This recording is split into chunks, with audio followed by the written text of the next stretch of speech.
Well, how come you can't just jump up on panel?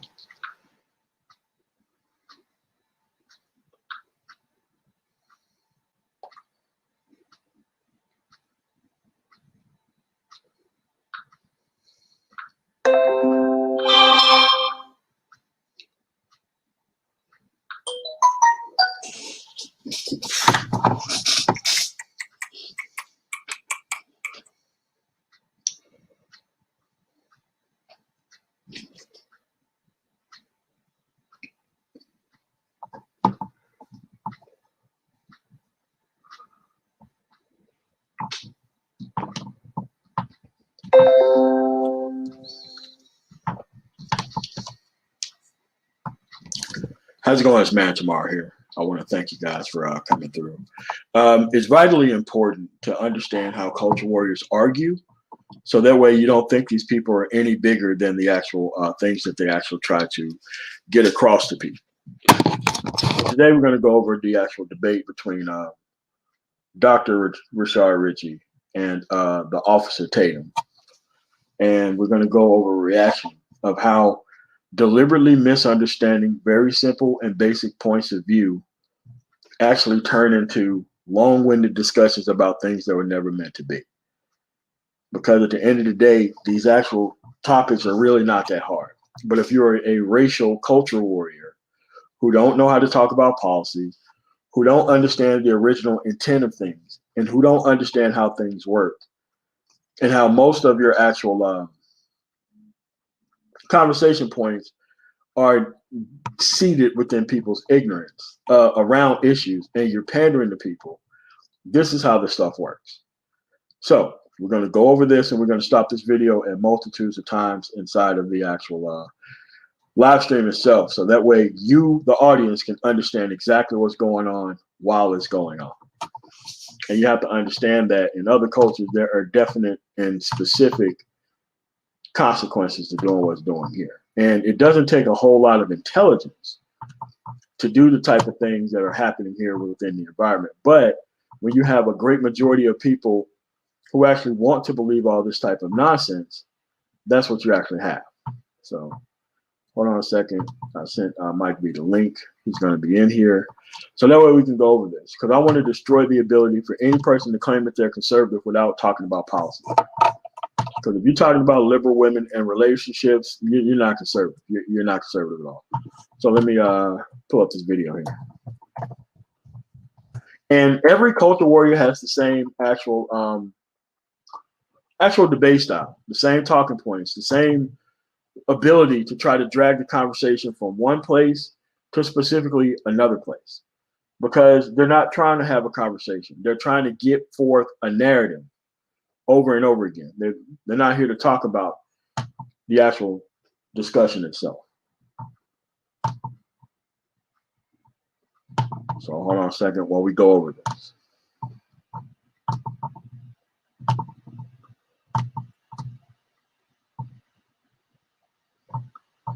Now, this person is going to say multiple things within this actual live stream that he is actually on the record of being actually against, because everything is situational for these people. They're not really trying to discuss any type of issue at all. They're not even trying to do that. The only thing they're trying to do is pander towards the conventional ignorance of the environment itself.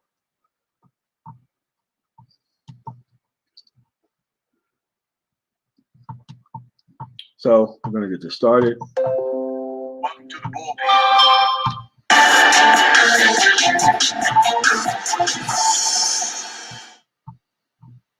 On the bullpen today, I have Brandon Tatum, former police officer and author of Beaten Black and Blue, being a black cop in America under siege. So long, extensive career. Make sure you check out his bio when you get an opportunity. Brandon, thank you for being on Indisputable. How are you? I'm doing well. How you doing? I'm doing quite well. We only have a few minutes, man, so I'm going to get right into it if that's okay with you. Let's do it. I noticed a theme on some of your social media posts, and basically, and correct me if I'm wrong, I don't want to presume anything, but basically you call out BLM or Black Lives Matter because they seem to have a singular focus and they don't focus on some of these other detriments within the black community. Am I correct on that? Yeah, to a certain extent. I think they do have a singular focus, but I feel like Okay. Organizations are created for a singular focus. Organizations are created for a singular focus. If you try to make a singular focus into a broad focus, the misunderstanding is on the side of the person who don't understand what the actual topic is about, not the organization. There's going to be several examples, and then you're going to hear this person try to make this organization solve all the issues that they're not formed around. Again, they are a lobbying organization. A lobbying organization is given by people who actually want them to lobby on their behalf. You can't worry about money being sent to an organization unless you donate it to the organization itself. I have not donated any money to the NRA. I cannot go around and tell the NRA what they are and are not to actually engage in. Now, having said that, there's 3 specific things that they should have been involved in along the line of their actual mission statement, but they decided not to do it because of who the people were. And I'm going to go over that a little bit later. What's going on, Mike B? Yo, what's going on, MOT? Yeah, man, we're just going to play this and then we're going to stop it at several points. Yep. even their singular focus is not productive and it's not really benefiting the Black community. And I think that a lot of the people who are leading the Black Lives Matter organization is doing it for profit and not really for the benefit of Black people that they claim that they're doing it for. Okay. How come Brandon Tatum hasn't created an organization himself that are focused on all these other issues that he claims Black Lives Matter should be focused on? That's never a question that's asked, Mike V. Yeah, of course, because BLM is on the left. And if you're on the right, you can't point to an organization that would actually be instrumental in doing the same and making the same efforts. Yeah, like if you don't like the organization, what you do is you just create your own organization that does cover those issues. That's how easy that is. But actually just pointing the finger at this is not actually getting those things done. All right, let me read something that you tweeted. Black 10-year-old shot by a Black man and BLM doesn't care at all. Now that's a tragedy, man. And I hate when I hear stories like that, and it touches me because not only am I from the community, I'm a human being. But let me put something on your radar. Black Lives Matter, they are singular in focus by design, not unintentionally, but intentionally. Let me give you another example. The United Negro College Fund, they only fund Negroes. They only fund Black people. It's like saying, well, they don't care about brown people or they don't care about poor white people. Well, it's not that they don't care about them. As an organization, they have a singular focus by design. And Black Lives Matter as an organization, their singular focus is to put a razor sharp emphasis on the reality of unarmed Black individuals who are being killed or accosted or violated constitutionally by members of law enforcement. That has been their mantra. That has been their design from day one. Do you have a problem with the fact that they are singular in focus, or do you have a problem with something else in relationship to Black Lives Matter? And Village Arsonist, you're going to have to come up here and explain your statement because we're having a very specific conversation. So when you take this shit all in other dumbass directions that it's not even focused on, I'm going to have to get you up out of here at some point. There's a specific focus of the organization. Making a specific focus of an organization solve all other problems that are outside of that focus. That's not what the shit's designed for.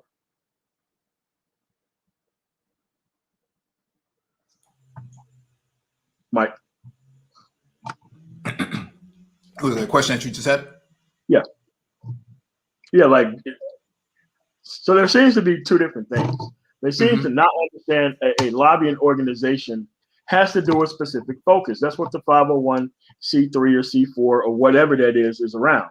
They have a mission statement, no matter what it is. You can only complain about that mission statement to the people who actually don't. Yeah, and I think the misconstruing of BLM is what's leading to a lot of the dissatisfaction, is because they assume that BLM is like the Red Cross, right? They show up at every single, incident that happens to Black people, regardless of what the incident is. And that's not necessarily what it is. It's a laser focused organization, whether you agree with it or not, whether you think it's nefarious or not. It has a specific agenda and mission statement that they've posted. Whether you agree with the mission statement or not, they've been pretty upfront about that. And so to say that BLM should be, handling, water crisis issues in Mississippi, that doesn't make a whole lot of sense. I don't see the federal government doing it, and I don't see, conservative movements doing it either. So why hold BLM to one, to that high standard? Yeah, and here's another thing. If you ever donate to any police organization, you will get calls from all sorts of charities for the police. Now, let's say that somebody from the police organization charity gave me a call, and I tried to make the police organization charity, which is also a 501c3, fight for police reform and talk to them about police reform. They would look at me like I've lost my mind, because that's not what the organization is about. So why would I try to move the focus of what the organization filed paperwork for, knowing that I don't control or donate to the organization? How can I change what that organization does? Like, I don't donate money to the Heritage Institute or any of these other think tanks. However, I can't control what they actually do within that organization. And I can't draw their focus of the organization to anything else, because that's not part of their mission statement. So we kind of get this construed to where the whole slogan with what the mission statement is versus what they actually organize around. And those are three separate things. But when you're talking to culture warriors, they only want to tie things back to something that doesn't mean anything and deliberately misunderstands the entire conversation on purpose. So I'm going to play this for a little bit. Well, Black Lives Matter, I don't believe that their singular focus in its totality. I mean, when you look at the mission statement that Black Lives Matter have on their website, and they've previously taken off the fact that they want to get rid of the nuclear family. It's a Marxist organization. So not only are they trying to address things in the Black community, but they're also addressing things in the political arena. And the funny thing is that when you're talking about law enforcement and you're talking about police injustice, and you look at the money that was raised by Black Lives Matter, they haven't given any of that money or supported any of these people who have died in these claims of criminal justice reform. When you talk about George Floyd, you talk about Michael Brown, Breonna Taylor, nobody has gotten money from Black Lives Matter or really financial support. Although they're raising money on their debts. Yeah, well, some people have, but I agree with you. There are some families that have come out publicly. Okay, so let's go over this again. A specific organization, a specific focus. They're not a fundraising arm to give money to those specific families.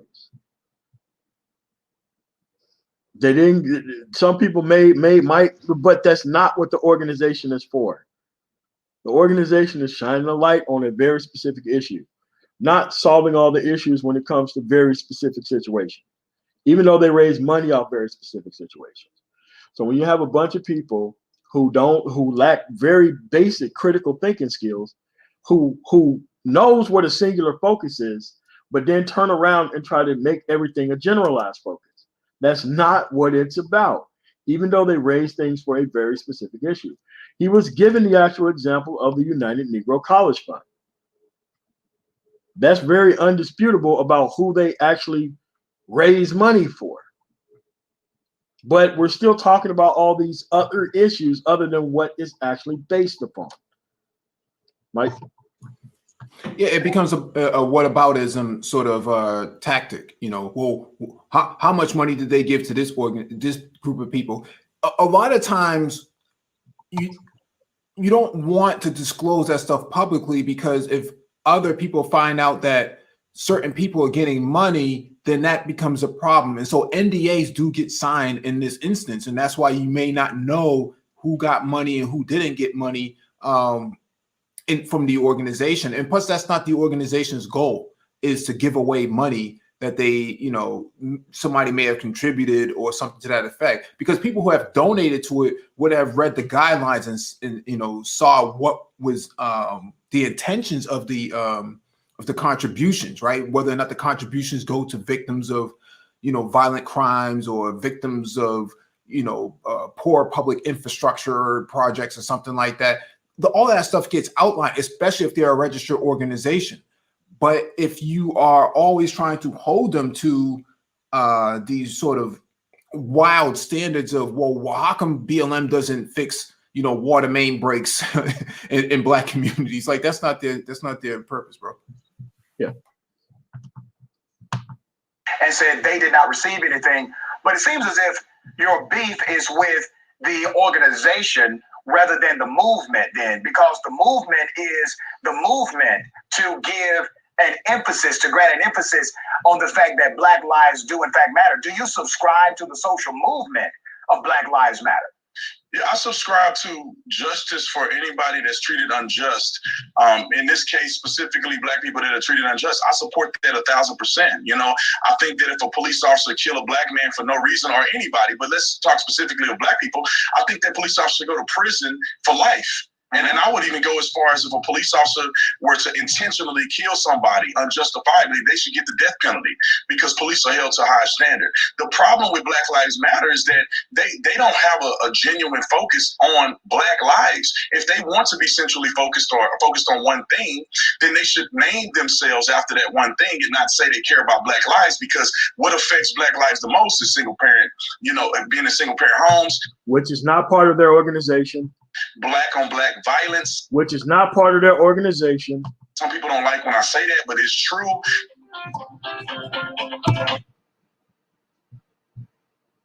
Well, let's talk about that. More Black people die at the hands of other Black people than they would. Here we go. That's not the point. That is not the reason why their organization was formed, and that was not the reason why the organization exists. Not the reason. I don't, and it's always the same issues. How any Black organization should have a 100% perfect record before you allow public servants at work to do their job while at work. Nobody listening thinks that Brandon Tatum is about equal justice and protection under the law. He is a former police officer. He uses his former police credentials to cover up for police injustice. For the most part.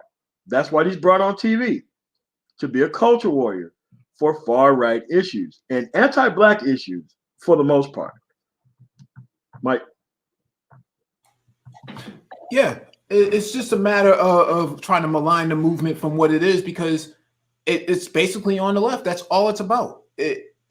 Adding all these, these different scopes of interest that really has nothing to do with the organization, and it doesn't have anything to do with the organization. It's just to malign it publicly. Yep. And as long as you fit everything in within already existing problems, because whenever we want pay professionals to be professionals at work, we got to solve all these other Black issues before we even come close to even asking the government to be professional. It's always Black, yeah, because they live around Black people. And if they didn't live around Black people, those crimes would be associated with those type of crimes. No one asks what the Asian on Asian crime rate is, because I guarantee you it's damn near 100%. Why? They live around each other. They commit crimes against each other. That's why crime is a singular focus and issue. Like, I know the Black on Black thing kind of confuses people, but I'm like, they're going to do that stuff around whoever they live around. And if it's not around you, then what's the actual issue or topic? It's by proximity. Yeah, it is. It's proximity-based things rather than a person-based thing. Ever at the hands of law enforcement officers unjustified. Right, so let's talk about that. I definitely understand your sentiment, right? So let's talk about murders, right? Less than 1% of the population will ever engage in a murder. It is, when you look at it statistically in the context of the population, it is a very low numeric crime, but it is a high impact crime, because murder impacts so many people, and it is a harsh reality in the society, and that's why we pay a lot of attention to it. But let's go back to a notion that you brought up about their focus, right? if you go to cities, for example, after the George Floyd murder, you do agree that was a murder? Oh yeah, 100%. Okay. All right. So we're on the same page for that. Good. So after the George Floyd murder, it was actually Black Lives Matter who came in quickly and organized set up events, rallies.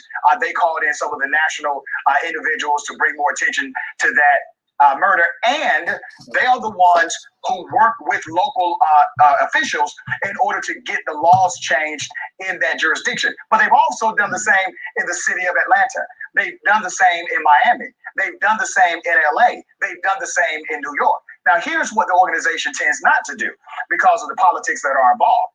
Politicians, they don't like to come out of these meetings saying, we made these changes because of the organization. We made these changes because of BLM. They don't like to say that. Even Democrats and progressives and liberals, whatever they want to call themselves, many of them will not come out and say that. Republicans definitely won't say that.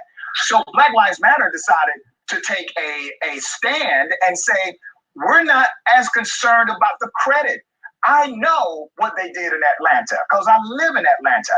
I know what they did after the George Floyd murder in Minneapolis because I'm friends with Benjamin Crump. So I know what they did, brother. So if you're going to criticize them, also be fair about the fact that they have been able to move the needle for some Black people and Black policies in the United States. Okay, well, I disagree, and here's why. When you think about, just say that if the Ku Klux Klan decided to go and use political leverage by burning down an entire city to get a law passed, that's domestic terrorism.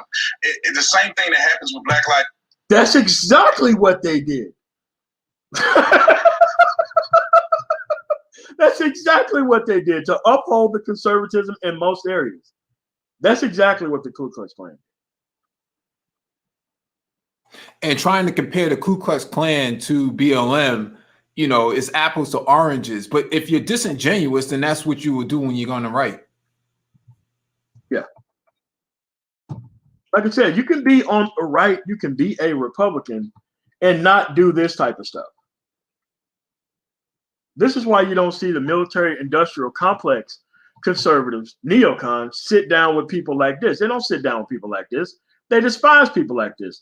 They will use your labor, but you never see like Ann Coulter and like Donald Rumsfeld in like the same room discussing policy, because one is for the culture and one is for policy. All right, so I'm going to keep playing this. Lives Matter. They go to a city not through a reasonable means of talking to public officials. They go into a city, burn down the city, burn down Black businesses. People are dying in these riots. And then they're forcing the hand of people to make decisions politically. Let me ask that's you this domestic question. terrorism. Now, let me finish. Let me finish. Because I have to explain. Okay, I have to explain the reason why I say this, because when you look at the policies, you say the policies that are put in place, how have they? You see how it's hood-servative his way through the conversation, bringing up all the stuff that don't even matter or not even germane to the conversation. Specific individuals decide to do that. The actual organization didn't go out there specifically to do that. If that's what it was, then they would be deemed a terrorist operation and they would be shut down. But that's not what happens out there. They actually benefited Black people. None of this stuff about George Floyd will prevent Black people from getting killed. Okay, so I get to the question, but let me offer a rebuttal to what you just said about them burning down cities. How many members of the Black Lives Matter organization have been arrested for terrorism or vandalism or violence? How many? How many should or how many have? How many have been arrested, sir? You are a former police officer. You deal in data and statistics. If you're telling me that they've been engaged in acts of terrorism across the country, but none of them have been arrested, that means that your boys in blue have not been doing their jobs. That's what that means. But my question is the same. How many have been arrested? Did everybody hear the question? How many people from Black Lives Matter who signed up to be a part of the organization specifically went out there and burn things down? That's the question. So now you're going to see what happens when you ask a very specific question to a culture warrior. You're going to see it. How many have been arrested, brother? It's federal prosecutors who are the ones. Sir, these are city crimes. These aren't even federal. Federal government can't arrest you for vandalizing a building. Domestic terrorism, when you commit terror, you actually terrorism. So brother, you don't have one person who's a member of Black Lives Matter who has been arrested, charged, and or convicted for vandalism, violence, or murder. No. Yes, you have. You have had many members of the Black Lives Matter movement, or people who support the Black Lives Matter movement. Whether you say that they're a part of the payroll or not. Here's These what are you're people doing. who are acting on behalf of Black Lives Matter as an organization. Here's what people who are getting laws changed, right? The ones who are burning things and protesting. You got to be careful, man. Listen, man, we're Black folks, man. Come on, brother. Here's the danger in what you're doing. Okay, just listen to me. Listen to me. Here's the danger of what you're doing. You don't like to be generalized. I don't like to be generalized, because with generalization comes marginalization. You can't connect the actions of someone who is vandalizing beside a protester as being part of the spirit of the protest. As a matter of fact, out of 7,300 plus events that were analyzed in a massive research study done by Harvard, 97% had no claim of violence whatsoever. 97%. Out of that, I think it was 1.9% of protesters that were attacked, and 1% of police officers claimed they were attacked. So when you look at the data, brother, I got to go back to the data. You had more Black Lives Matter protesters attacked than you had even police officers engaged in conflict.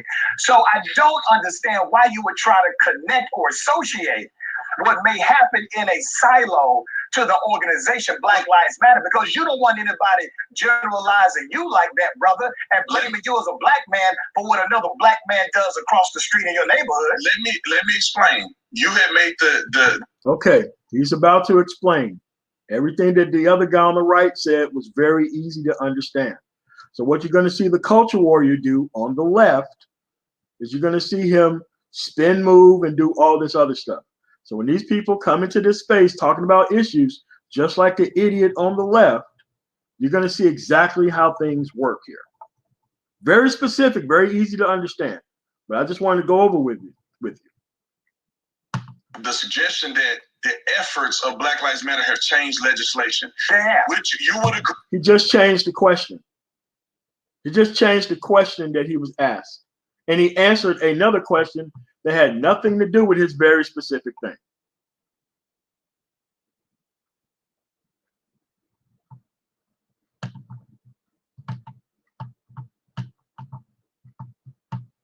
Agree that because of the protest and the the violence that have occurred, no, sir, have pushed the needle. I mean, well, let me say it for you. I would not agree to that. This is not on your behalf, but the violence that have pushed the needle. When cities make differences or make changes because they're afraid of the violence that is being pursued. Well, that's not what politicians are saying. Think about this before Black Lives Matter. Politicians disagree with you. What politicians? They're not changing anything until violence happens. No, sir. That's not true. The chokehold in Minneapolis have persisted for I don't know how many years. So how much violence happened in Ithaca, New York before they changed the law? None. Not a bit of it. We're talking. You said George Floyd, so I'm talking about George Floyd. Yeah, but talking about George Floyd. Wait a minute, brother. Listen to yourself. You realize that after the George Floyd murder was televised, you had governments all across the country engage in putting more money into community policing without a semblance of violence happening in their community. It was because not only of the outrage, but it was because of the citizens who were outraged. And the citizens included not only black people, but brown people and white people. Remember all the protests happening in majority white communities? Remember the protests that were happening overseas in support of Black Lives Matter? That's called pressure. That's the way it's supposed to happen. It wasn't because some black person threatened to harm, hurt, or injure somebody. Come on, man. Listen, brother. This is my perspective. Okay. Now you try to sum it up. Well, this is what I think. This is what I believe. It's not really what's happening on the ground.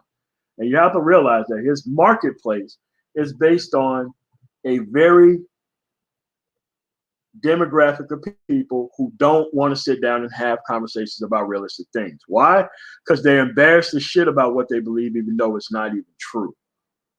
And you can't even talk to them about facts or data because they want their emotional side to be pandered towards. And this is why these dudes have positions.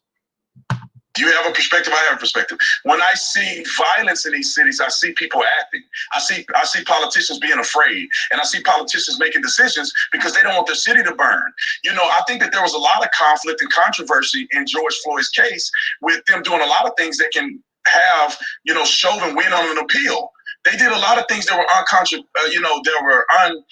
unreasonable to do, which caused them to drop the entire case and for Chauvin to get off on appeal. Okay.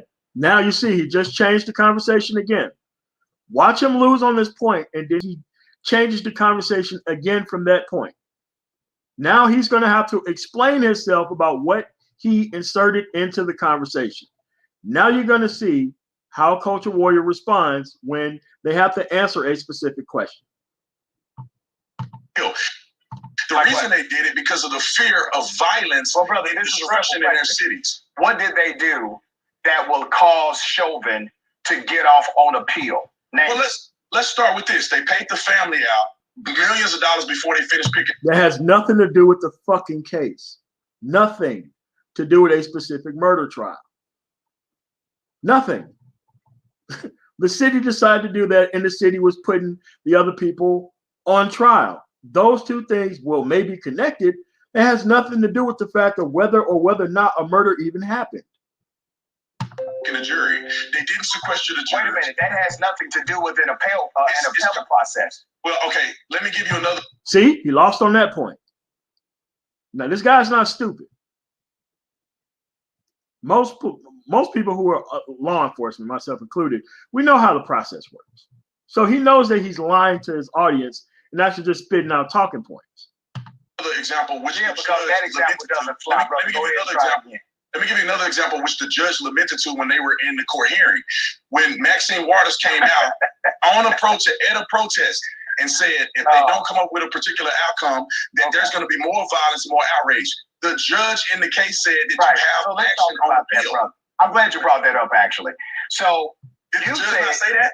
You said, absolutely, she did mention that did something the judge say that?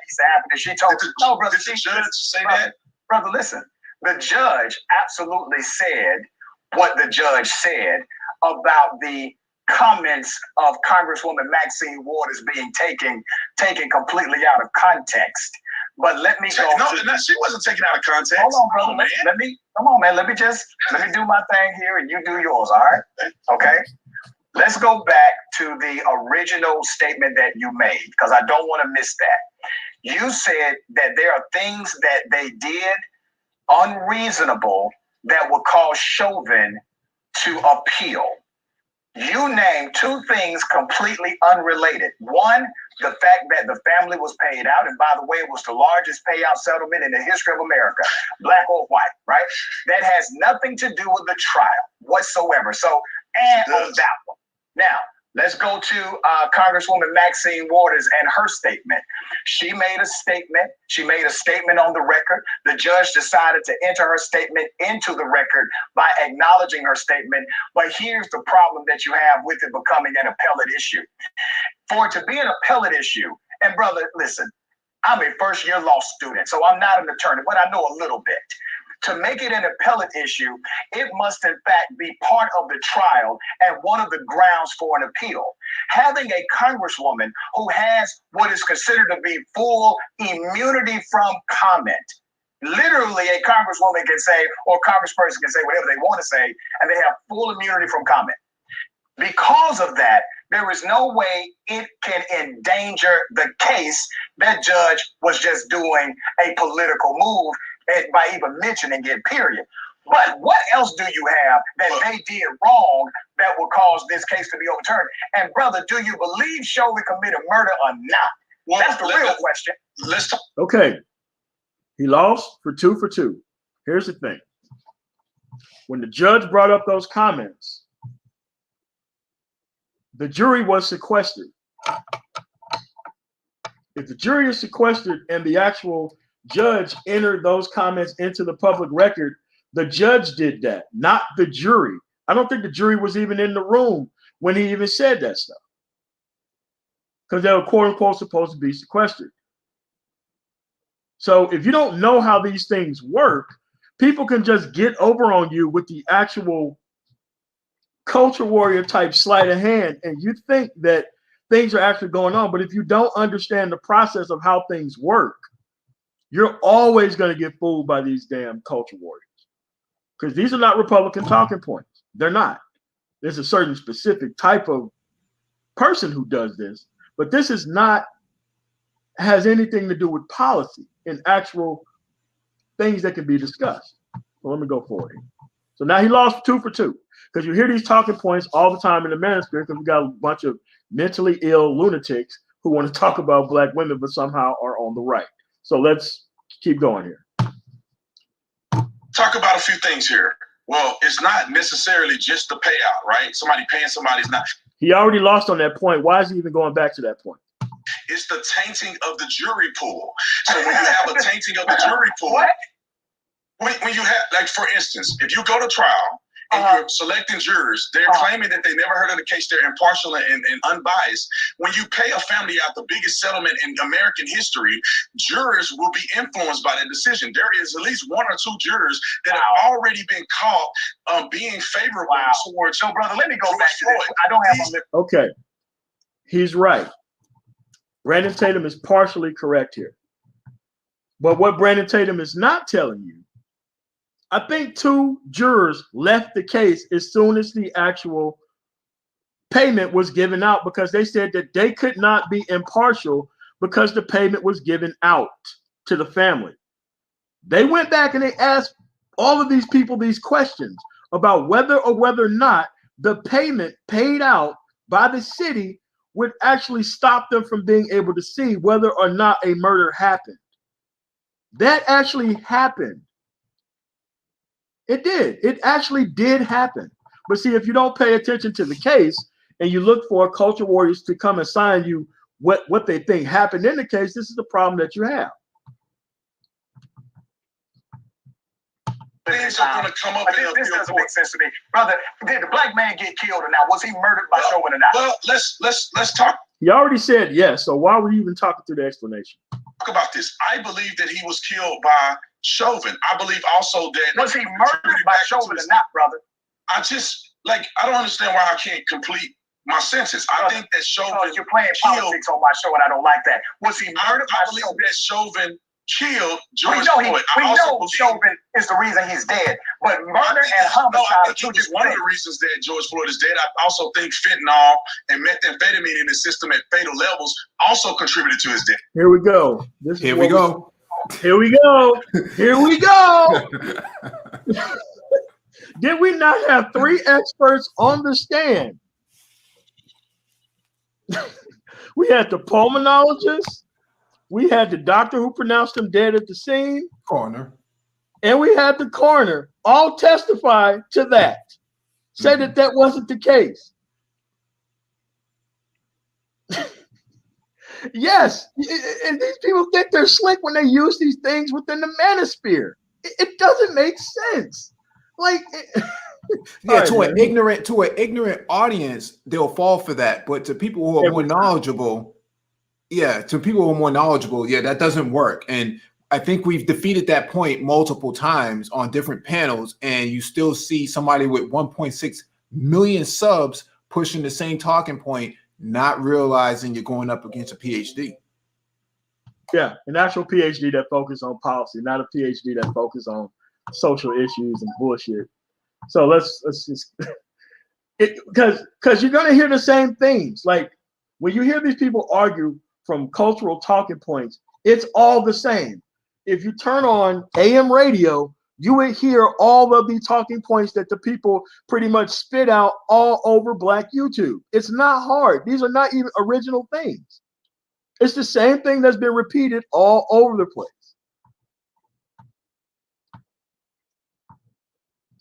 Yeah. My. Is there not a reasonable conclusion that both No, it's not.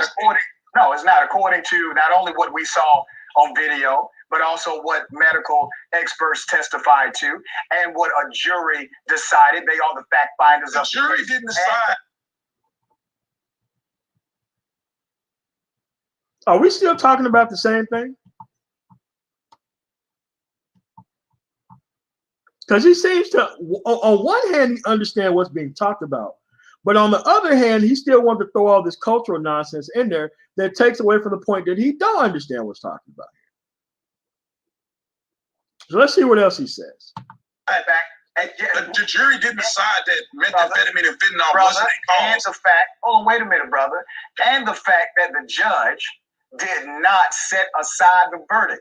In that state, the judge has the authority to set aside a verdict if they believe that the verdict was in bad faith or the jury did not consider the evidence properly. This is how the justice system works. But no, you're conflating two things. They decided that Chauvin was responsible for his death, which is why Chauvin went to jail. But that's not eliminating responsible for the death of George That's not eliminating other situations or other circumstances that contributed to his death. That's all I'm saying. Can I ask you this question? Let me give you an example. Let's say I'm driving down the street, right? And I have asthma, okay? And a police officer decides to violate my constitutional rights by choking me against the law and against policy, and he chokes me, and I die.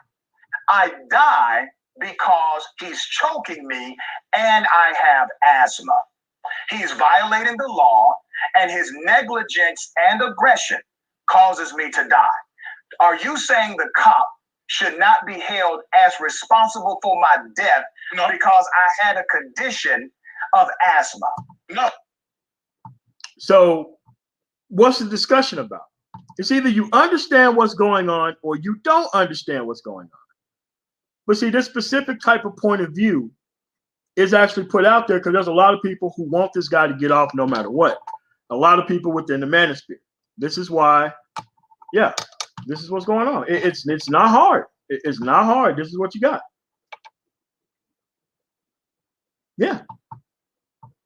So when you had several guys get onto a panel on the Prophet of Thought series to debate this actual issue, they didn't print no retractions.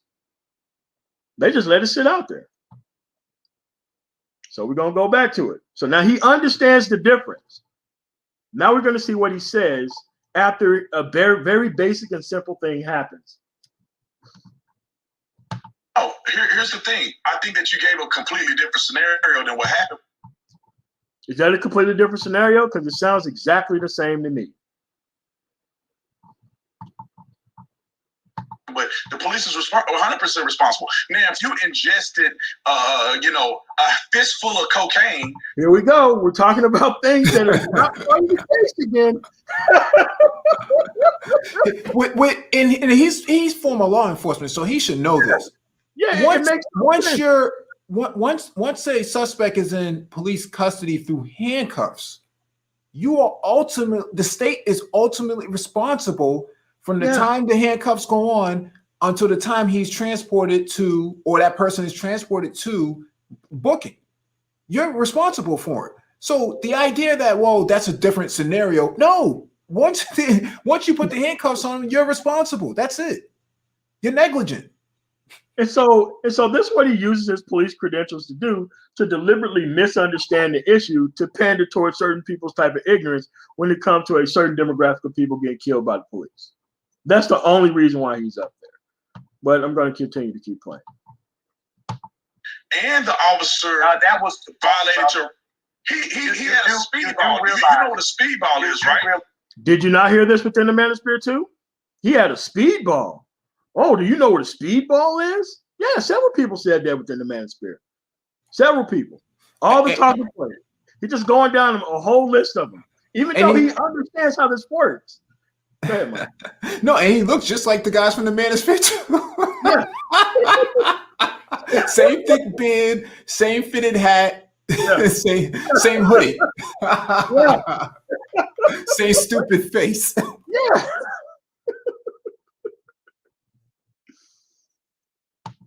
No, that's not what methamphetamine is. I really need you to go back and look at the case, because I never said that Chauvin was not guilty.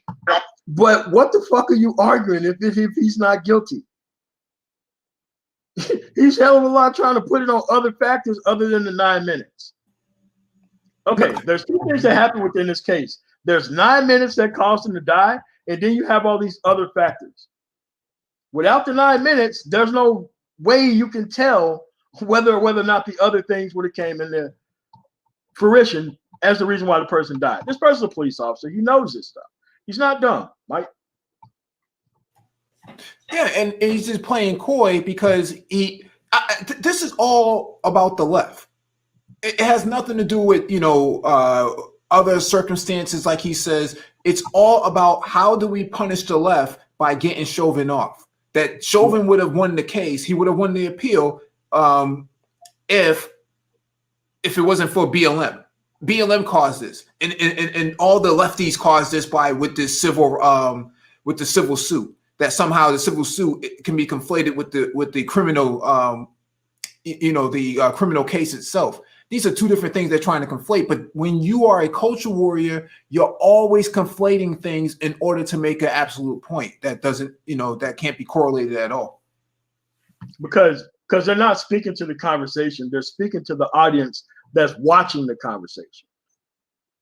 And in an actual debate, they would stop the debate, be like, do you even understand what the issue is? Like, they have to stop debates to show people you can't let people last through actual conversations when they don't know what the hell's going on, or they're trying to just push a narrative rather than what actually happened. So we're going to keep going here. I'm just telling you that two things contributed to George Floyd's death. But the medical expert says it was not a lethal amount of that in his system. It wasn't. And watch what he says. Medical experts testified, 3 of them, actually 4 of them. There was a guy on the actual defense who testified that it could have been carbon monoxide poisoning. And you know what happened to that guy? They went through every single case that he ever even did once he went back to Baltimore. Anything that was anywhere close because of his professional testimony, they went through all those cases of that guy because of his testimony. The medical experts were pretty in tune about how this dude died. 3 different people testified to it. And one person tried to throw it up in the air so that way it would be a mistrial. Okay. Why do you the keep prosecution saying said why do you that it was. lying The defense said that it was. A reasonable person will believe that it could cause you to die if you ingest fentanyl and methamphetamine in a spitball. See, he's keep going back to it. He can't let it go. He knows what the thing is, but he have to keep fentanyl, speedball. He said that he understood that the dude was killed, right? But we keep talking about speedballs and stuff. Oh, okay. This is just really interesting. Brother, I thought you would do your homework a little better than this, but I do encourage you to go back and actually read the case transcript. I watched the whole trial online. Okay. All right. Well, great. But you obviously didn't get it. You didn't understand. Because even in this, you have a problem with the family getting paid out. Now, have you ever had a problem with the white family getting paid out by one of these cities? Give me a scenario where I had a problem where I didn't have a problem. I'm just asking. You have a problem with this family being paid out a wrongful death? No, I didn't. You just said it tainted the jury pool. Well, you don't pay him out before the guy is guilty. That's all I'm saying. If he was wrong. Wait a minute. So you're telling me that civil justice must be withheld until criminal justice takes place? You don't want to interfere. You don't want to interfere with the criminal side of it. So you don't make decisions that can interfere with the jury pool. Therefore, the case will get thrown out. It's different, brother. It's a civil process. Listen, it can taint a jury pool. No, it can't. It doesn't, and it did not. Okay. I mean, that's your opinion, but we'll see. Let me move on to something else you said. And let me talk briefly about some of the stats in relationship to policing and Black and brown bodies. All right. Black Americans are 3.23 times more likely than white Americans to be killed by police, according to a new study. This comes out of Harvard. The researchers examined well over 5,000 police-related deaths in the U.S. Rates of deadly police encounters were higher in West and South than in the Midwest and Northeast. And they also found that Black and brown individuals were searched at a rate of 3 to 7 times more than whites. However, whites were more likely to have illegal contraband on their person. See, look at your face. The reason why you reject that, even though you haven't even been curious about the data, the reason why you automatically reject that in your body language is because you have been indoctrinated to believe something that's not true. So you can read my mind. Is that Brother, I can read your damn body language. Come on, man. My mind is saying that. Okay. Well, I'm gonna let you finish, and then I want to comment on that. Yeah, absolutely. 28% of all persons stopped by the Los Angeles police during the last 6 months of 2018 were Black, while Black people account for just 9% of the city's population.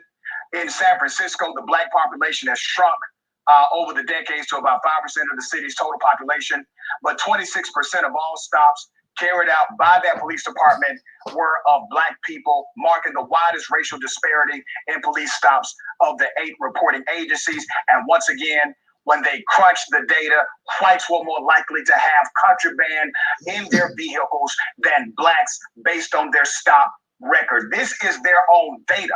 I'm not taking this data from some far out group that has an agenda. This is from their own policing data, which sparked them to change internal policies. So you still don't believe there's racism in policing? No, I mean, you didn't, and not one time did you speak directly to the fact of that being racist versus it being something that affects Black people disproportionately.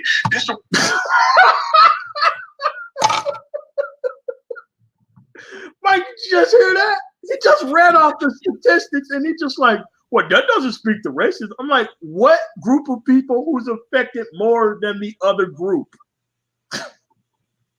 Complete manosphere veteran, man. Yeah.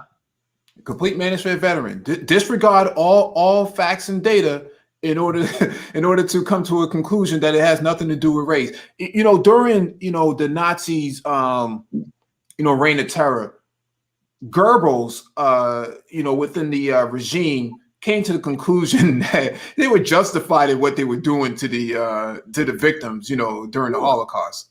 They were just, I mean, even all the data and statistics point to the fact that this is actually wrong, what they're doing systematically. It doesn't matter because at the end of the day, we're right because we say so. Yeah. So he just denied the actual outcomes of the studies right after he just read it. He said that whites were more likely to have contraband and they wouldn't search. When Black people were searching, they didn't have contraband. But everything's supposedly equal across the board, according to him. 5,000 cases. That means you're talking about what? Maybe 100 cases a day in a year? Yeah. So you have to understand that why people became cultural conservatives rather than policy speakers about issues. It's easy to be this dumbass person on. It's easy to be this stupid. Very easy. Very easy to get an audience. Only thing you have to do is pander towards people, innate biases, and people who don't read nor understand how things work or even respect the process. So you got people who don't respect the process trying to ignorance pander to people who also don't respect the process either. But that's what you got, man. Let's keep going. Proportionality don't necessarily. Let me finish, brother. Let me finish, brother. Just affects Black people disproportionately. Disproportionality doesn't necessarily mean racism.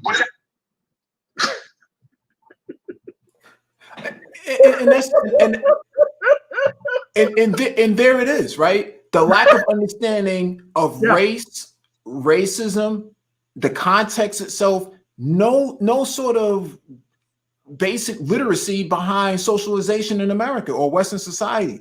And so that's why he can come out and say something like this, and it's kind of like benign ignorance, but this is really what comes from Black male conservatives.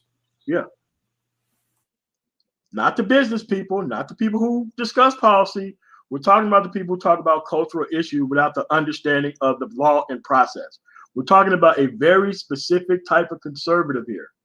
We're talking about the culture warrior. We're not talking about the policy discussions or any of that other stuff. We're talking about the culture warrior who pandered to the innate ignorance of people. That's what we're talking about. Not all conservatives. Because you can't go get a huge market on the left by playing this ignorance out. You don't get that. You actually have to talk about something that's factual. Let me explain. So there's a lot of context here to violent crimes in association with police encounters. Here's an example. He just changed the topic again. He didn't even answer the question. He just changed the topic. Black people in America, which make up a very small percentage of Americans, and the violent Black people make up an even smaller percentage of Black people. So about 1-2% of Black people in this country commit over half of violent crimes in this country, and almost half of all the murders are committed by this small. Here we go, Black on Black crime. How did we get there? What about Chicago? Yeah, what about Chicago? You see, it's the same tactics over and over again. The conservative playbook is a very small playbook that's the size of a postage stamp. Yes, very small.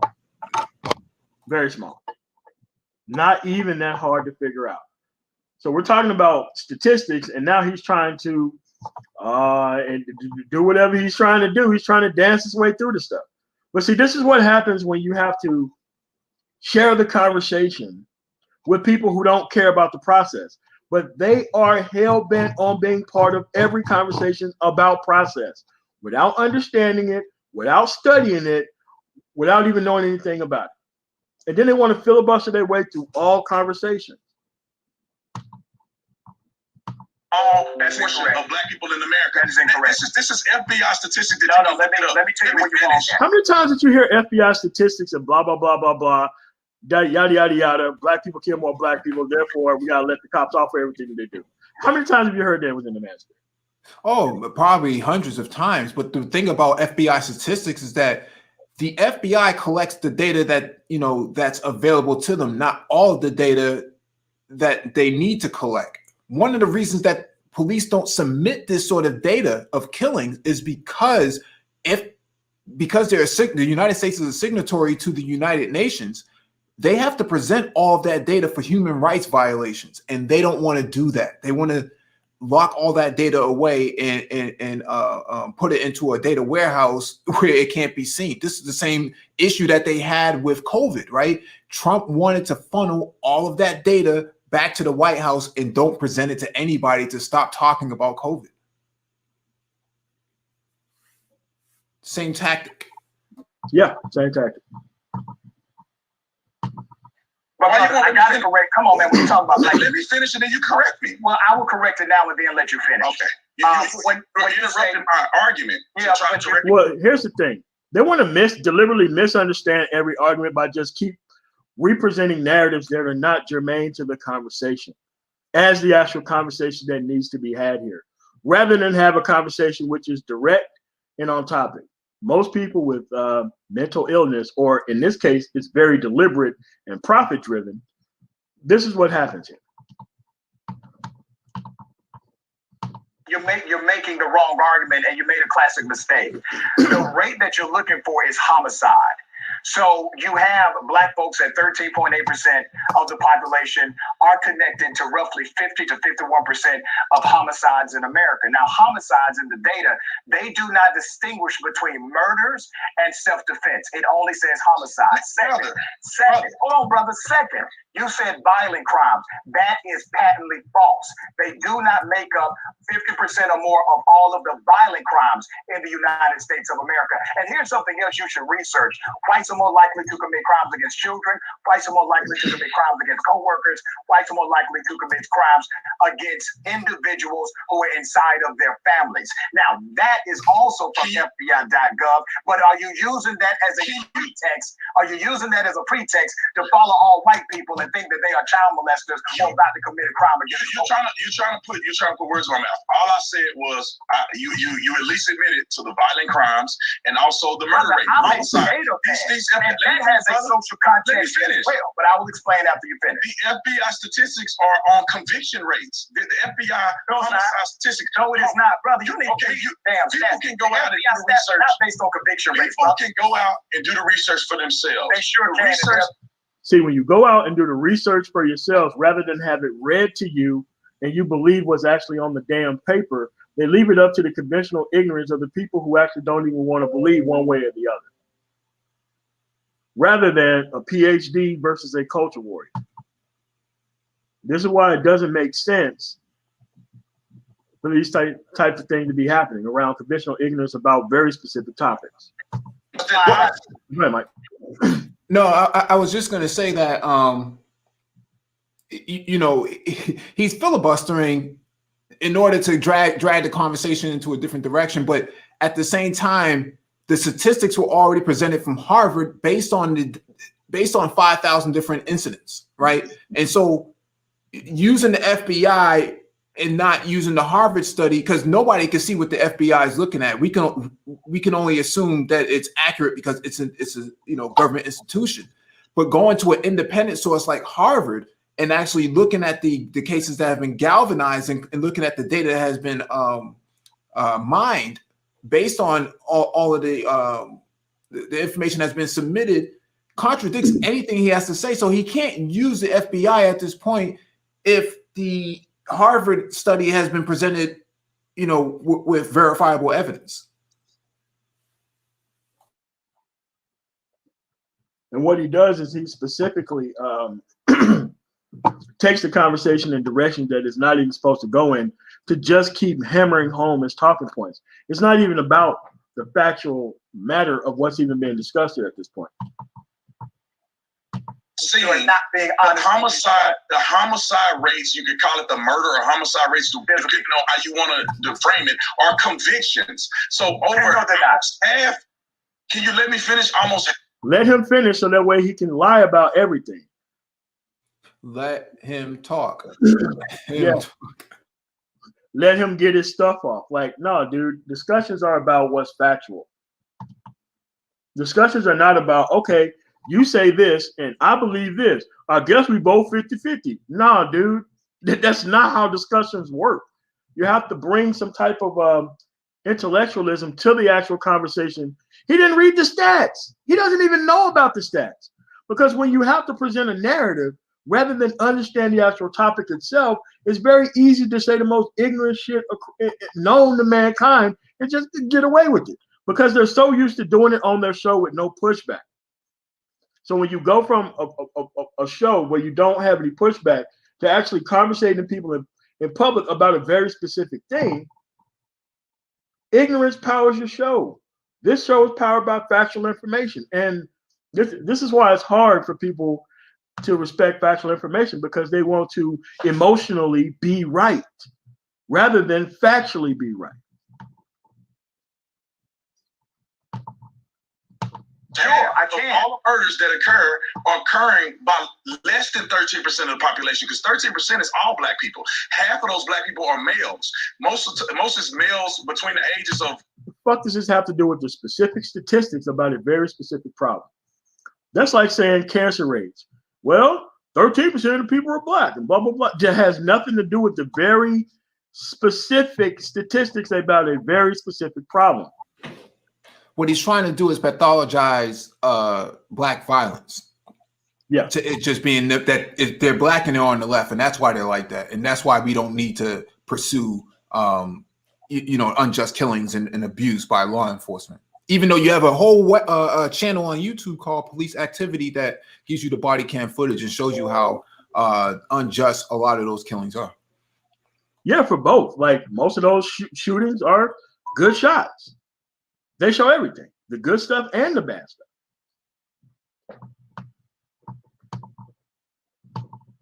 The 16 and 35.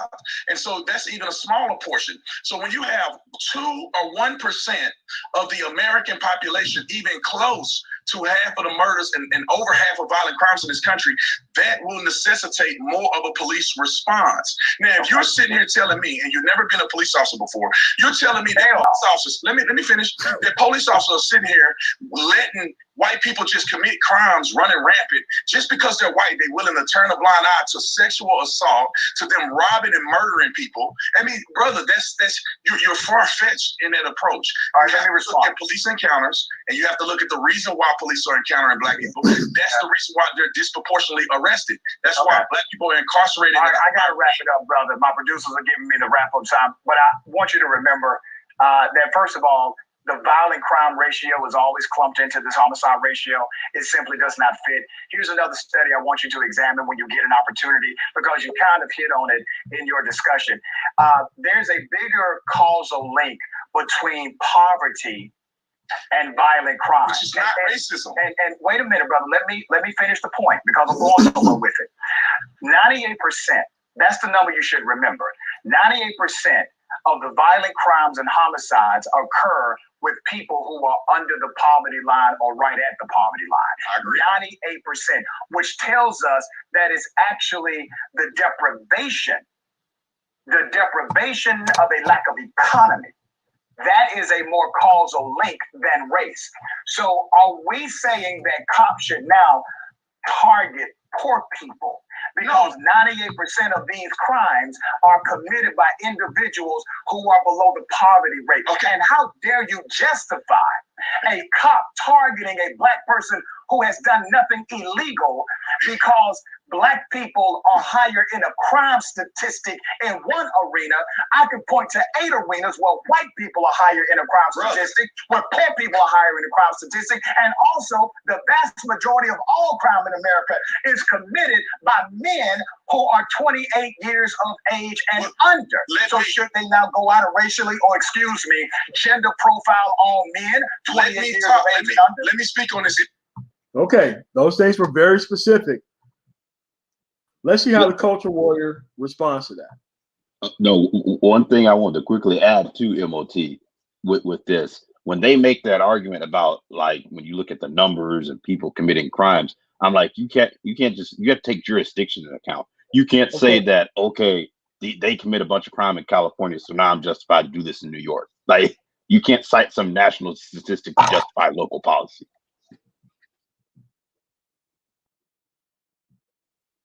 That's what it is. Not hard. But when you're trying to present a narrative, this is the type of stuff you do. Issue. It's not the fact that cops are out here targeting these people. It's the fact that when you're poor, you're more likely to commit these crimes. You're more likely to be on drugs. You're more likely to fall in that category. That will necessitate police response. No, why target black people? Why get behind? No, it's not about targeting black people. Why do that? You and I both know, as 2 black men in America, it's not about targeting black people. There's an issue with culture as well. I grew up in the... Here we go. There we go. Yes, I knew it was going to get there. Mm-hmm. Yes. Because see, that's the only place that they can actually argue from. He can't argue from the actual statistics. He can only try to play the culture war. Yeah, fix the culture first, and then we'll talk about policy later. Yeah, right. Why don't you make sure that black people are perfect in all areas? Then we can fix what the government does wrong. That's crazy. No, that's literally a byproduct of the whole culture war in general. Because once again, if you're a conservative and you're committed to principles, the fact that the government is overstepping its bounds, things like profiling should be a huge issue.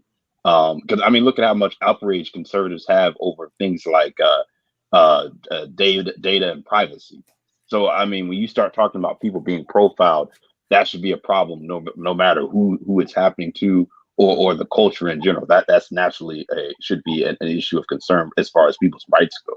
And the funny thing is, with this other argument, I think the brother made the argument kind of in a different way. But I was in a thread with some other conservatives, some white conservatives, and they were talking about the rates of crime and things like that. And I said, okay, if you look at drunk driving, I was like, that's a crime that's most likely to be committed by white men. Are you now saying that you can now go and pull over random white men and start administering roadside DUI tests based on who commits crimes at a higher rate? Yeah, but see, and I did get a response. Yeah, but Renaissance man, in that case, they're only okay with it when it comes to black pathology and pulling them over and prosecuting them more. It's not okay when you do it towards the more dominant society. Me personally, I don't think it should be done for any reason. I think the police should be in barracks like the goddamn fire department unless there's a problem. I don't want them riding around, writing tickets and doing all this stupid ass shit. I don't even believe in that. Oh, no, I agree with you. I was just bringing it up to them because they were sitting up here trying to justify things like racial profiling and how much crime's committed. I'm like, okay, that can be turned around on you. And like I said, you know how big of a deal drunk driving has been in this country. Yeah, but you have to understand that he's only here to highlight black pathology and to defend law enforcement's unconstitutional activity.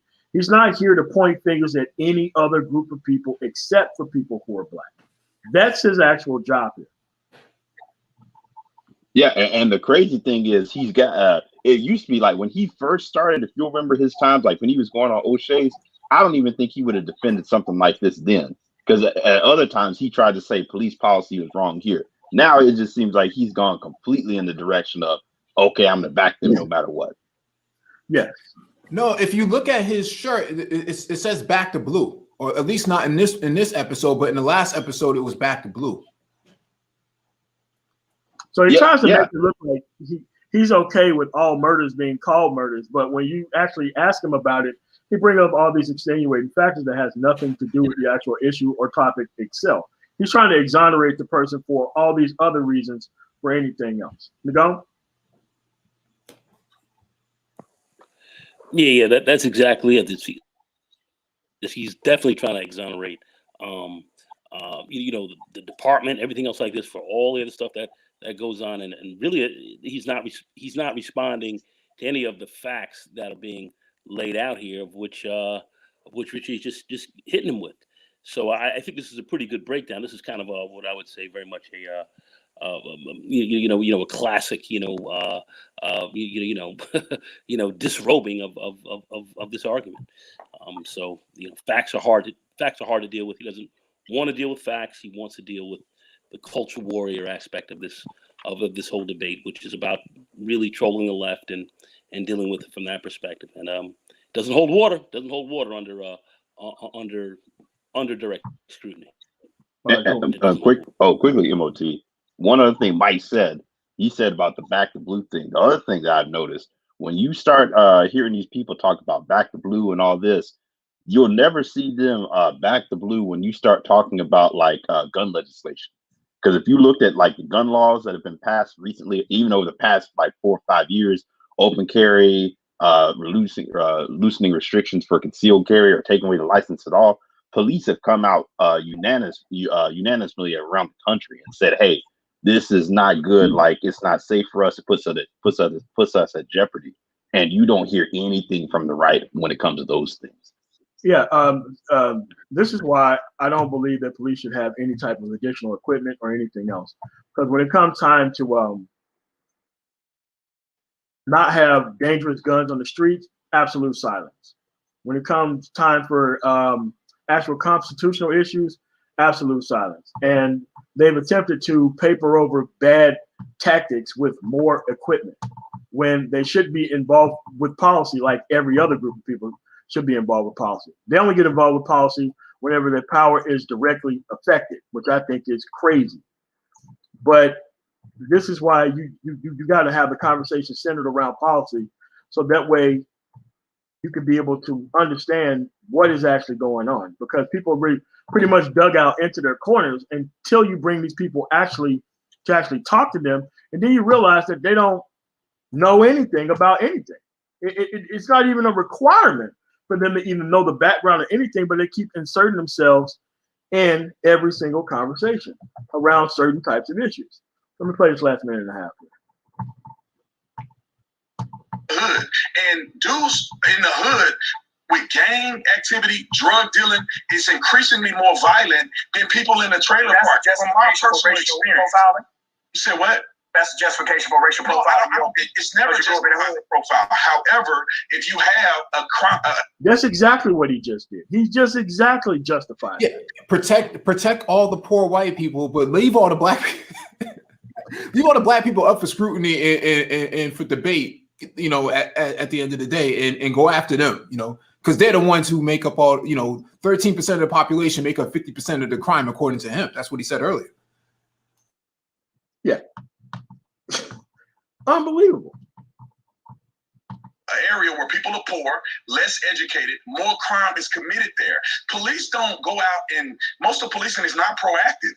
It's response to things that go on in the community. I never go out and find people who are brother. Listen, it's been real. I'm getting the rap signal, man. I wish I had more time. It's a show with limited time, obviously, but I appreciate you joining me on Indisputable. Thank you, sir. All right. Every time we see a culture warrior go up there, we're just going to cover it on the show. So that way, whenever you see people actually trying to discuss politics within the space, you can actually see what's behind it and how not unoriginal they are. They're not original. all this stuff it goes from everybody uses the same playbook, especially if it's not directly policy. They're all using the same playbook. Go ahead, Renzo. No, didn't he in that last sentence where he said policing is reactionary?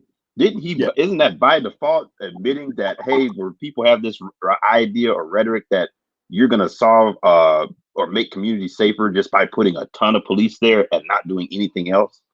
Because he just said it's reactionary. No, I mean he understands what the word reactionary and proactive are, but what he's actually defending is the fact that it should happen towards certain people versus other groups of people. Yeah, because I'm saying, because essentially what you're really hearing is like a lot of people on the right now. Because I'm surprised he didn't try to go in to start talking about defund the police and other things as well too.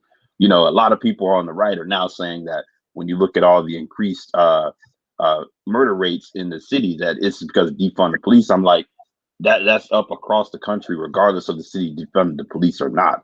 And then you hear people now saying, "Oh, you actually need to increase budgets and you need more and more police." And I'm like, but you know, people are literally saying, "Hey, this is that the function is reaction is basically a reaction to things. It's not really proactive like that." So it's other issues that people don't want to address. Like the brother pointed out when you started talking about poverty and how 98% of those crimes are committed by people who are poor. Yeah, and that's the problem here. That when you come to address specific issues and instances, all of a sudden the conversation changes to something else, and that's how they kind of have the conversation around it. It's about specific ignorance. Pandering towards specific ignorance rather than concentrating on a specific problem and a solution. Because when you make these people come toward a solution for the actual problem, that's when you expose the fact that they don't care about the question at all. Somebody else? Nego? Yeah, you know, you talk exactly correct. And you notice, you know, this none of this is draped in any level of policy whatsoever either. You know, they don't want to deal with any policies that revolve around this. But you know, that's what you're dealing with. That's why I choose really not to really argue with these guys, because it's not about them talking about policies or processes.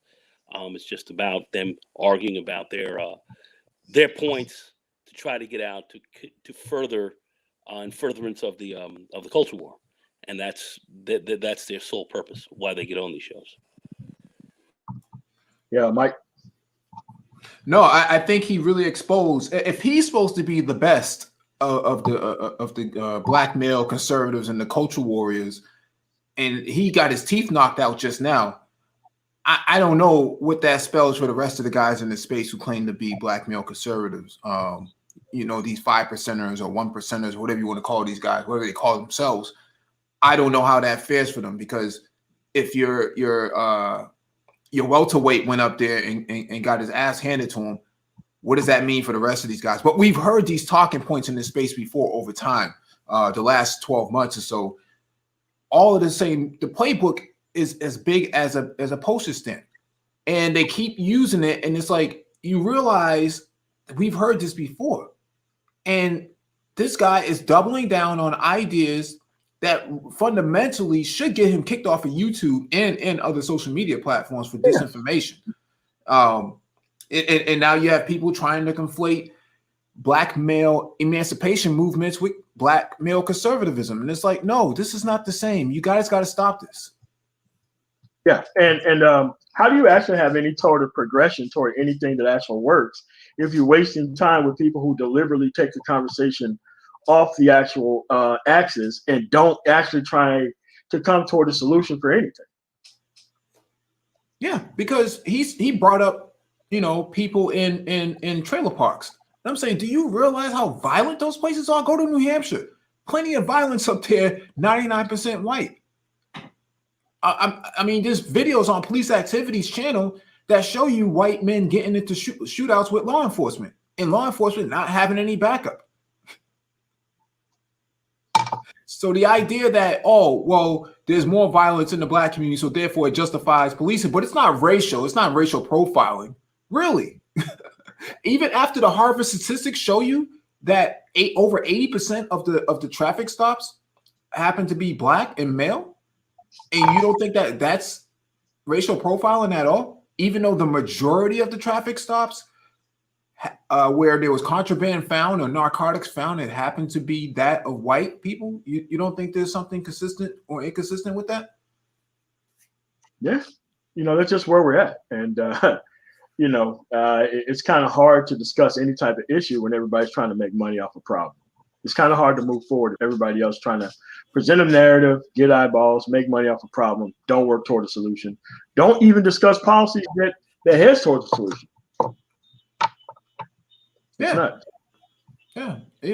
All the analytics be damned. 1.6 million subscribers doesn't amount to much when you get on the panel and you get your teeth knocked out.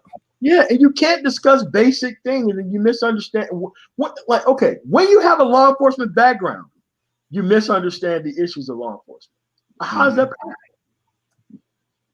But the thing is, like, these guys are not looked at by their audience, even for factual things. They have a certain narrative. The people who follow these people have a certain narrative that they won't build.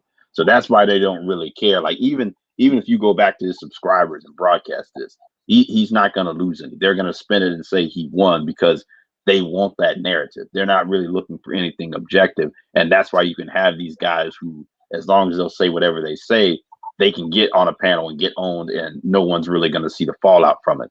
You're only going to really see any fallout from people who are genuinely trying to look for honest analysis in all of this. And to be honest with you, if you're doing that, you already see what these people are. Because like you all said earlier, it's the same talking points rehashed. There's nothing new. You can go back, really back to other police riots or, major incidences of police violence with the Black community, and you'll hear these exact same talking points. I mean, this is the same guy last week who said that the Tulsa massacre was fake. Yeah, they were exaggerating it and that they had it coming. It's like, yeah, and none of this stuff is based. Oh, I'm sorry. No, I was just saying none of this stuff is based on facts. They're not. It's not about facts. It's not about process. It's not about any of that. It's about pushing their narrative. That's it, and that's all you saw. And then when he came in there and got up against here with Richey, he got destroyed. He got destroyed. But still, it didn't mean anything to him because he's just trying to get his points out. He's not able to properly debate these issues, and these guys are not about debate. The guys here in this space will try to filibuster over you. They'll try to scream and go crazy, and try to run it that way. But you can see anyone who's got facts. We've come up with many facts and have laid this on these guys. They don't have an argument against it. So that's basically all you're really dealing with, and that's what we're seeing here. And you're going to consistently see this. That's why most of these guys don't want to get on with people who are knowledgeable and have really good factual information. They're not about really having that kind of conversation. They don't want that. On the whole, this man here got systematically destroyed. I don't know what else to say. I don't know what else to say. Looking at this crazy. Yeah. So what we're going to do here is that we're going to repeatedly keep doing this, so that way when you see people actually who are too lazy to actually discuss policy, who try to attach themselves to the culture war themselves, so that way you can see this stuff coming. So that way it can be very normalized for you to actually be able to see what's actually happening here. Because you can't be running this type of game on the so-called Black men that you claim to want to help, or the Black people that you claim to want to help as well. Reverend Thomas. No, I was going to say the other thing too is you never see these people run for office, because once again, that would be, if they ever tried, it would truly literally be off just like their stardom or persona. Like they can never, it's like Kanye West running for president.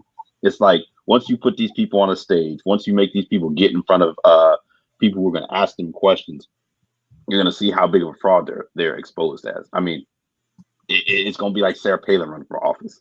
It's like any sort of national level where you're going to face some real questions from real people, you're going to end up looking completely stupid and just as someone who's just up there for a show. And And that's why you haven't seen her run for anything after her being vice president on a national scale. Like, she made a complete fool of herself. Well, you said vice president. Who are you talking about? No, I was talking about after Sarah Palin ran for vice president. Yeah. You haven't seen her run for anything else, at least on a national level, because she made a complete fool of herself then. Well, she was the governor of Alaska. I mean, that was the height of her career. But what I'm saying here is that to Nagone's point, you know, these guys don't want to get on the panel with people who are more knowledgeable than them. He got on the panel with Dr. Richey, and he paid a serious price for it. So what I'm saying here is, it's not so much about them pushing their narrative. It's about challenging the left on their views. And he sees Dr. Richey as somebody who's on the left. He thinks that George Floyd is on the left. BLM is on the left. Everybody who you know, doesn't agree with him or in his views is on the left, so he feels he got to go at them. But he walked into the Lions Den today and paid a heavy cost for it, because now this is viral. There's no way Roland Martin is going to pick this up. They're going to all pick this up and they're going to tear him apart. They're going to break it all down, and the left is just going to give him, you know, give him the business. But the thing is, now you have to explain to your constituents how you lost to a lefty. Yeah. Right? You have to explain that part, because you're supposed to be the conservative alpha male, right? You know, thick beard and you talk real tough, and then you get on the panel. Yeah. Up there, you know, you're a bearded Karen. That's really what it is. Bearded Karen. Yeah. Remember, these niggas don't have to take an L. They can just claim that they won anyway. Remember, so yeah. They always do that. Like no matter what the conversation is, you will see a conservative, a clout chase conservative, will say XYZ person got destroyed, and they won't even watch the debate. And they're only watching the debate to hear their talking points. They're not trying to get to the end of any issue on the debate itself. Like, that's why this stuff really doesn't make any sense overall whenever you're listening to this. But all right, that's all we got on that. You got any last words on the go before we get up out of here? Damn, I didn't even get the fucker. I came in this orgy late. Damn. Man, I don't even get it too. Wait, hold on a second. The gun, is that you? No, that was silent. No, I know that's you, but somebody just jumped up here with no. Yeah, I don't know who this is. All right, so Rashad, man, got anything else before we get up out of here? No. Great analysis. Glad this video came out. It's much needed. This is the second time this brother has destroyed one of these black conservatives. So hope he continues to do work and give us more material. Hey, I mean, if that's you, I don't even see your photo. Only thing I see is like I don't know. That doesn't even say that's maybe somebody trying to play like they're you or something. Hey, thanks for having me on, man. All right, cool, Mike. All right, well, that's the conversation when it came to that. We're gonna be doing this multiple times a week, so that way, well, that is him. Well, all right, and you have to understand that there's no such thing as a conservative that don't talk about policy. Listen, neocons got horrific policies. They're brave enough to talk about them in the wide open. People who think that tax cuts grows business, horrific set of policies. They're brave enough to come out and talk about them and debate them.